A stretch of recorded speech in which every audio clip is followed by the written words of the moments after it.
So today we have more interviews with Yoshinori Kitase and Naoki Hamaguchi, where they talk more about their excitement for characters like Vincent in 7 Remake Part 3 and how they can't wait to flesh him out, as well as the trauma that the characters go through in Rebirth at the Temple of the Ancients. And they also include the side quest with Salmon the dog that has captured everyone's hearts from Rebirth. They go into detail on what made that side quest so special and how they constructed it, plus a bunch more. So if any of that sounds cool to you, feel free to click the like button, and if you're new here and you'd like to stick around and help support the channel, you can subscribe, and as always, leave your thoughts in the comments down below. So before we get to the article with Kitase and Hamaguchi-san, we do have a bit of an update, a very hopeful update on the Tekken front when it comes to the inclusion of Tifa possibly in Tekken 8. So as we know, recently Clive from Final Fantasy XVI was listed as the first official guest character for Tekken 8. He came out, he's super sick, he looks awesome, ton of fun, awesome having Clive in the game. But there are a lot of people who are like, we do still want Tifa to make it in there one day. And a lot of people are like, that's probably never going to happen now because there's no way they would ever have multiple representatives from one series as guest characters in Tekken 8. Well, it looks like that might possibly change because in a recent interview with IGN, Katsuhiro Harada, who is the face of Tekken, made a really interesting quote in regards to another Final Fantasy character potentially making it into Tekken. He goes on to say, "It's not like we're limited to one character from Final Fantasy. It might be cool if we had two, who knows, but it's not something that we can decide alone." So while it's not confirmation that another Final Fantasy character will make it in, there is still some hope there that maybe one day Tifa will enter the world of Tekken. And obviously this isn't something that Bandai Namco and the Tekken team can do on their own. They would need approval from Square Enix, everyone involved in Final Fantasy VII, including people like Nomura, Kitase, probably Hamaguchi-san, anyone who ever had involvement with creating Tifa and implementing her in the game would need approval, and there's a massive process that goes into bringing a guest character in, which we'll talk about a little bit later in the video.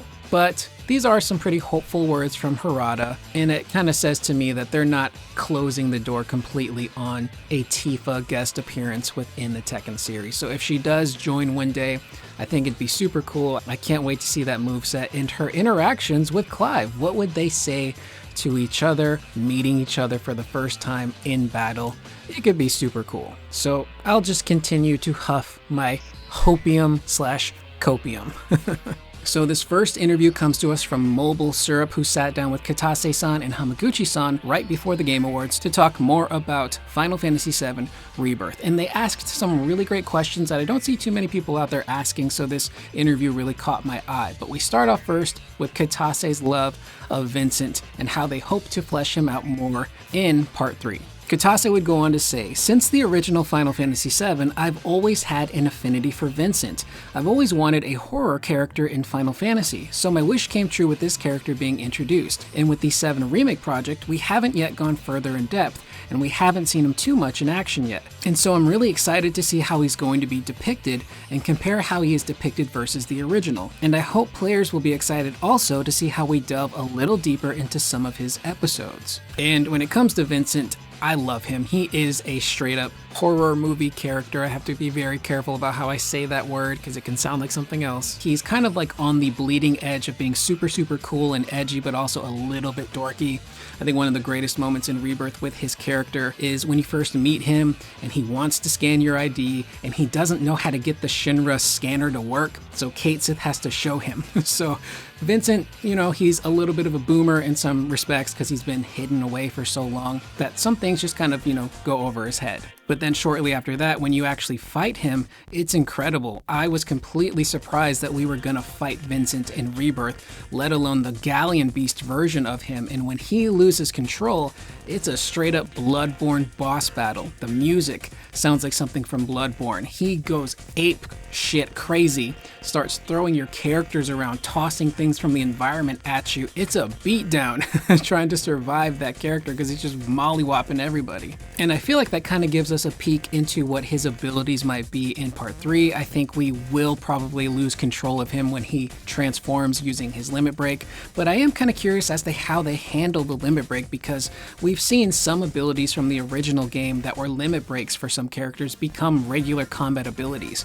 So I'm wondering if there's anything limit-wise that could become a combat ability for Vincent without requiring him to transform, or maybe he transforms on a much smaller scale. Like, for example, instead of transforming into the crazy Jason Voorhees guy, his arm just turns into like a chainsaw thing with like a red mist around it that he can use as an attack. That's one way you could do it. But as far as the actual mechanics, he's got to be fast, agile. We see a little bit of that not just fighting the Galleon Beast, but in the cutscene where Vincent saves Cloud from the Shadow Blood Queen. He runs in there, guns a-blazing, shoots every individual card to help out Cloud. It's super cool. So I'd expect Vincent to be very agile, very fast, maybe very glass cannon, because I think he kind of was that in the original game. But I can't wait to see how they incorporate those aspects, especially the animations, the cape flowing, how is he gonna flip and dip around the field. There's a ton they can do. But as far as the episodes as they describe it of his backstory, there is so much there you can mine for a character like Vincent throughout the game. And I think there might be a scenario where maybe earlier on in the game, Vincent just lays out all of his cards to the party, says who he is, talks about his backstory, fills the party in on everything they need to know. And I kind of hope that those are situations where it's not just a cutscene. We actually do maybe get to go into Vincent's past and actually get to play out some of those scenarios. And it'd be a really cool tutorial just kind of introducing the player to Vincent and how he's going to work mechanically before he actually joins your party and you go back out into the open world. But all in all, I think Vincent is going to be the character that I am most excited to see in Remake Part 3. Especially the synergy stuff. Up next, they talk about a sequence in the game that I don't think too many people really talk about or ask the developers about, and that's the sequence in the Temple of the Ancients where everybody has to go through this trial to confront their trauma. It's a really great sequence of events, and the developers give a little bit more detail into how that sequence came to be. So Hamaguchi goes on to say, "This is an interesting section because it was not originally in scriptwriter Nojima's plot. We did have a mention of, okay, we'll have some gameplay in this area, but that was to the extent of what we had at first. But when we were designing the final dungeon in general and then leading up to the last battle, we wanted to have the player's experience and synchronize with the different characters that we've been on this journey with. And so we came up with the idea of having these kinds of individual experiences of each of the different characters before the final battle." Hamaguchi would then go on to talk about how the film Demon Slayer really inspired that idea, because the main protagonist in that film goes through a trial very similar to what our characters would go through in Rebirth. And this sequence in the game I absolutely love. And if there's one section of the remake trilogy so far that really kind of proves to me that the developers really do know what they're doing and they understand these characters, it's this sequence in the Temple of the Ancients where everyone has to confront their trauma. We see what makes these characters tick. We see what still stays with them, but ultimately we see what motivates them to continue fighting and pushing forward. The sequence is beautifully directed, scored, and written, but I really do think that the cherry on top is the fact that we are playing through those sequences. It's not just us watching a cutscene, we are actively guiding these characters through their trauma to try and help them work through it. For Barrett, we're leading him through the destruction of his village and the death of his wife. Red 13, we are fighting to not be captured by Shinra. We're literally using the triggers to stand our ground and not be dragged by those soldiers. With Yuffie, we are leading her to the spot where Sonon sacrifices himself to protect her. With Tifa, the death of her father has stayed with her since Remake, and she relives that moment over and over and over again. And in the point of the story in Rebirth where the characters head back to Nibelheim and they get into that reactor, Tifa immediately sees her dad on the floor again and she starts to lose it, and it's because of Cloud that she's able to kind of pull herself back together, because they really are a support system for each other. So when she goes through her trial and she is back in Nibelheim and she ends up back in that reactor and is reliving that moment like it's happening to her all over again, it's really painful to watch as a viewer. But I think the one that really pulls at people's heartstrings the most is Aerith's. Aerith is just a little kid, and the younger version of Aerith is so adorable. And I remember the cutscene in 7 Remake in the train graveyard where she's just trying to play hide and seek with, people that she thinks are her friend, and they end up leaving her behind. And that's kind of what Aerith felt like as a kid, is that she was alone and she had nobody, and she just wanted people around her. So for her to have to relive that trauma of losing her mother, and then you as the player having to walk little Aerith around the slums trying to find someone to help you, and you are actively pressing the buttons to ask people for help. And you make your way around the slums and the train station, and no one is there to help you. No one is listening to you or looking at you. And then finally you run into a group of jerks who just knock Aerith down and walk away. It's incredibly heartbreaking. And just like thinking about it and talking about it right now makes me kind of emotional. And she feels abandoned at that point until Elmira shows up and actually steps up to help Aerith and make a promise to her mother that she will take care of her. And the linking factor for all of these characters is Shinra. That company, people within the company have done something that hurts all of these characters, but it also brings them together. It's really, really beautifully well done, and really just pulls at the heartstrings. And then Cloud does end up getting a trial a little bit later on, and his is really struggling with, he doesn't know who he is. As he mentions earlier in the game, he feels like there's multiple people inside of him and he doesn't even know who he is anymore. And within that trial, he's really struggling with acceptance and guilt. He's seeing the dead bodies of people like Jesse and Biggs, and he's feeling all of these emotions of sorrow and grief and guilt. And then Sephiroth is there to kind of reinforce, like, you're not actually feeling any of that. You think you are, but you don't care, because at the end of all of this, you are mine. You are my puppet. So it just is even more aggressive from Sephiroth, because he's reaching into like the deepest parts of Cloud's brain, where Cloud is trying to process trauma, and Sephiroth just shows up and he's like, I'm just gonna make this a little bit more worse for you and manipulate you even further to make you angrier, to make you doubt yourself even more. And it shakes Cloud, it shakes his confidence. And when he comes out of that episode, he repeatedly tells the party, I'm not like him, I'll never be like him, referencing Sephiroth. So that entire section is just brilliantly done. And then of course you get that really beautiful speech from Aerith, which is beautifully delivered by Brianna White, about life and death and how they're the same side, and how they're two sides of the same coin, but you can't let it hold you down. You gotta work through it and continue to fight on. It's so incredible. And this to me is why, video games are way more important than I think a lot of people give them credit for. A lot of people see them as these things you play, they're time wasters, but these games really do have incredible stories and characters and can really teach you a lot of lessons about life and about yourself, which I really appreciate. And I would really love to see more people talk about it and bring it up more. And we are supposed to get to the second Rebirth Ultimania sometime this month. I don't know if there's an exact date just yet, but I'm excited to see if they expand upon that section a little bit more. It was just so well done to me. Up next, something a little bit more lighthearted. The Salmon Sidequest that has one of my favorite tracks in Rebirth, Fight for a Stamp, which fans have affectionately labeled the Bow Wow Wow Wow Wow Wow song. Hamaguchi expands on how that came to be and how it was actually co-director Motomo Toriyama that was really the genius behind that song. Hamaguchi goes on to say, he was very particular about this, and he worked with a composer to come up with this catchy song. The lyrics probably have a lot of Toriyama's influence in it. And then, in terms of the gameplay, we were introducing this side of Junon to our players, which was not in the original game. And so we had to have some way of driving the people into the new area and introducing it to them. And I think it would have been a little bland if we were just, okay, we're gonna go into this town. And I love animals, and I'm more of a cat person. If I always feature cats, players will get tired of cats, he adds with a laugh. So I wanted to introduce a little dog on the quest, and then have Cloud follow along. And the idea came about the way for the gameplay, and then Toriyama jumped on. And then we worked on making that background music. And in the end, people seemed to enjoy it and became some really fun content. So I'm really happy to see that people really received it well. And that for me is hands down one of the best and most memorable side quests in that game, because they took something that is usually a chore to do in a video game, and that's an escort mission where you have to take someone from one end of the map to the other. The AI is usually really, really bad. Nothing eventful happens with the story. And the devs just completely flip that on its head. You have this really cute, lovable dog named Salmon. I mean, come on. You don't get any cuter than that.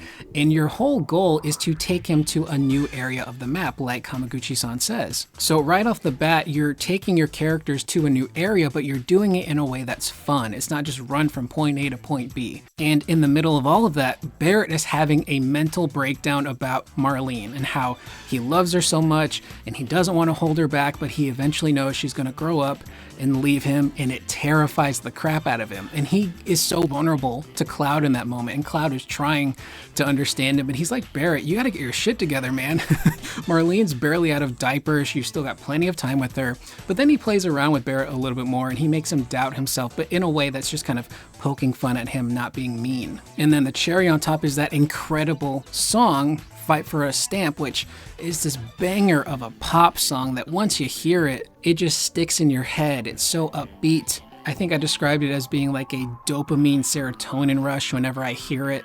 And you just put all of those elements together and it makes what should have been a mundane side quest that didn't work, and it makes it one of the most fun, memorable side quests in that entire game. And to know that Toriyama-san was actually the genesis behind the lyrics and wanting to make that song specifically for that mission just again reinforces that the devs really love what they do and they want to make everything in this game really count and make sure that it's special. Now to end the video, we're going to take a look at Shack News over on Twitter, who uploaded a video interview with Hamaguchi and Kitase. So I'll go ahead and leave a link in the description below if you guys would like to check out the full video. It's about 10 minutes long, but it's a really great watch. But there was a few things from that video in particular that really caught my eye.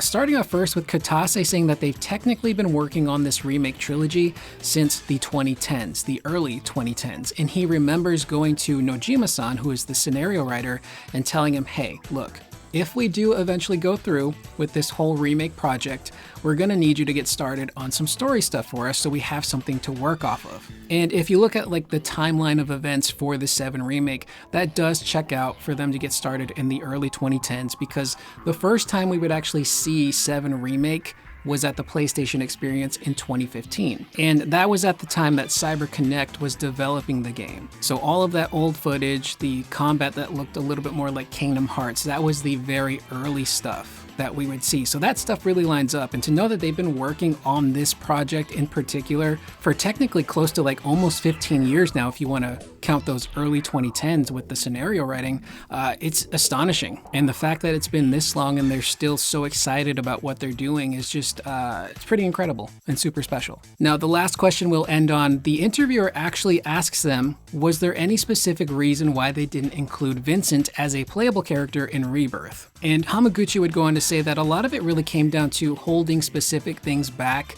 to build up anticipation for the next part, which makes sense. You don't want to give everyone everything in Remake and Rebirth, and then part 3, you don't really have anything new and special to unveil when it comes to characters and gameplay, locations, all of that stuff. And it honestly really is kind of like a Red 13 situation, because in 7 Remake, we didn't get Red 13 in our party until close to the end of the game. So there wasn't really a lot of time for us as the players to like get a grip on Red and figure out his controls, and for them to try and flesh out a character to only be used for a little bit of time probably wasn't worth the time and resources, so they saved him for Rebirth. And I really do think it's the same situation for Vincent, because when it comes to creating characters, it's a very, very long, expensive process. It's not just, oh, I made this character within a month, now let's implement them into the game. It's like, no, you are taking time to create the model, animate the model, create the move list for the character, and then you have to think about lighting, particle effects for each specific move for each character. And then with the combat system in Rebirth having synergy skills and abilities, now you have to figure out, okay, how does this one specific character factor in with someone like Cloud or Barrett or Tifa? What do they look like in the synergy attacks? What are even the synergy attacks? You have to come up with creative things for Vincent to do with the other party members that is super cool but fits the characters. And that kind of reminds me a little bit of Clive being incorporated into Tekken 8. And the Tekken devs saying that Clive was by far the most complicated, difficult character to implement into this game because they really wanted to make sure that the attention to detail from Clive in 16 transferred over to Tekken 8. And of course, they had to get approval on everything from Square Enix, from the way Clive stands to the way that he fights, to even his move list and what the moves are called. All of that had to be approved by Square in the 16 dev team. And then on top of that, Clive has so many complicated animations and lighting and particle effects on him because of those iconic abilities. So a character like Clive took them a very, very long time to actually refine and polish and have him ready for Tekken 8. He was also probably very expensive.